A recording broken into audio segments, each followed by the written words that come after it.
বিশ্বনবীকে special surprise দেওয়ার জন্য আল্লাহ প্ল্যান করলেন।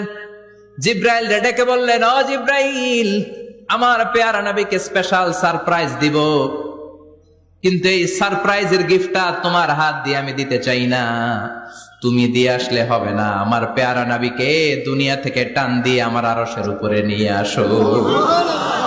সাহিবুল মেরাজ, যেই নবীর মেরাজ হয়েছে আর কোন নবীর হয় নাই।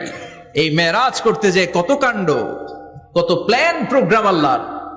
টাইমের স্পিডকে আল্লাহ থামিয়ে দিলেন। মক্কা থেকে উঠিয়ে বিশ্বনবীকে এক মরুভূমিতে রাখা হলো রাতে। বললেন দোয়া করেন। দোয়া করে বিশ্বনবী বললেন, ভাই জিব্রাইল, এটা কোন জায়গা, কোথায় দোয়া করবো? সাইয়েদনা জিব্রাইল বলেন, নবী, কিছুদিন পরে এই জায়গায় আপনি হিজরত করে আসবেন, এই জায়গার নাম ইয়াসরিব, মদিনা। দোয়া করলেন। আবার সেখান থেকে তুলে এক পাহাড়ে রাখা হলো। নবী দোয়া করেন। দোয়া করে নবী বললেন, এটা কোন পাহাড়? অন্ধকার, আমি তো কিছু চিনি না। সাইয়েদনা জিব্রাইল বললেন, নবী, এটা সাধারণ পাহাড় নয়, এই পাহাড়ের কথা আল্লাহ কোরআনে বলেছেন, এই পাহাড়ের কসম আল্লাহ কোরআনে খেয়েছেন। এই পাহাড়টা হলো আপনার ভাই মুসার পাহাড়, তুর পাহাড়। তুর পাহাড়ে তিনি দোয়া করলেন। কত কিছু করে বিশ্বনবীকে আল্লাহর আরশে নিয়ে যাওয়া হলো। সাহিবুল মেরাজ।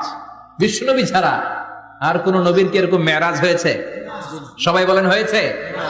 বিশ্বনবী মেরাজে গেলেন, মেরাজ থেকে ফিরে আসলেন। বিশ্বনবী বর্ণনা করলেন, আমি বাইতুল মাকদাস